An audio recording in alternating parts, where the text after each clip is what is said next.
भाषा दिनानिमित्त भाषण सादर करत आहे.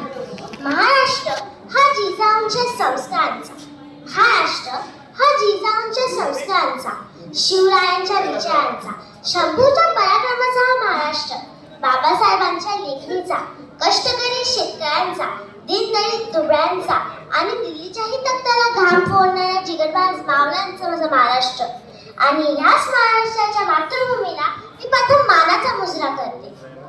माझ्या मराठीचे बोल कौतुके परी अमृतातही पैजा जिंके.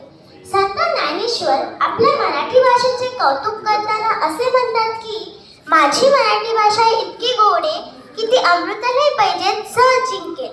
प्रत्येकाचे जीवन हे 3 बिंदूंचा त्रिकोणच. माता, मायभूमी, मातृभाषा.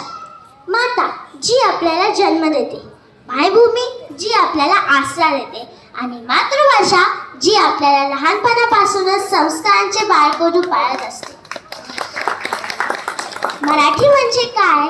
ज्ञानेश्वरांनी रुजवली ती भाषा मराठी, शिवरायांनी टिकवली ती संस्कृती मराठी, संतांनी वाढवला तो वाढ मराठा आणि आमचा अभिमान म्हणजेच मराठी आणि आमचा अभिमान म्हणजेच मराठी. आजकाल पालक आपल्या मुलांना इंग्रजी शाळेत शिकवतात. त्यांचं असं म्हणणं असतं की इंग्रजी ही जगाची भाषा आहे आणि ती शिकलीच पाहिजे. मान्य आहे मला, पण इंग्रजी शिकता शिकता मराठीकडे दुर्लक्ष करणे हे कितपत योग्य आहे? नाही ना. आजकाल 16 वर्षाची मुलं पबजी खेळण्यात व्यस्त आहे, पण आमच्या ज्ञानेश्वरांनी अवघ्या 16व्या वर्षी ज्ञानेश्वरी लिहिली.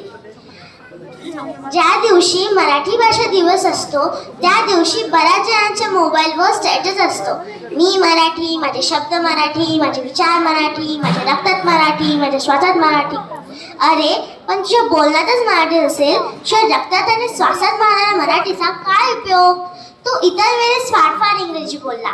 फाडफाड कसलं, तेही तर कुठे बोलता येतं. तुम्ही इंग्रजी शिका, जापनीज शिका, तर कोणतीही भाषा शिका, यात तुमच्या ज्ञानात भर पडणारे यात काहीही शंका नाही. पण आपल्याच मातृभाषेची आपल्यालाच लाज वाटावी हे मला पटत नाही.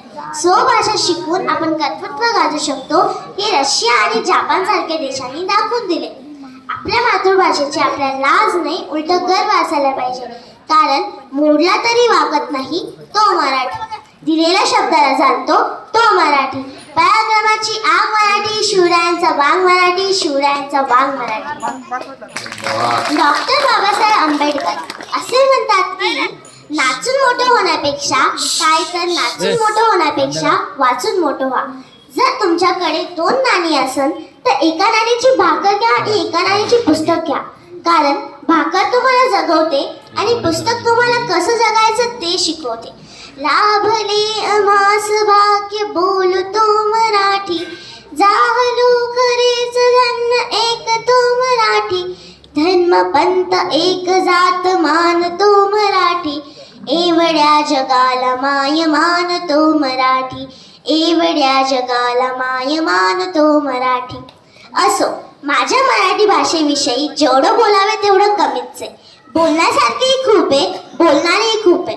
म्हणून जाता जाता एवढंच बोलते की घासल्याशिवाय धार नाही तलवारीच्या पातीला, घासल्याशिवाय धार नाही तलवारीच्या पातीला, मराठीशिवाय अर्थ नाही महाराष्ट्राच्या मातीला, मराठीशिवाय अर्थ नाही महाराष्ट्राच्या मातीला. जय भवानी, जय शिवाजी. धन्यवाद.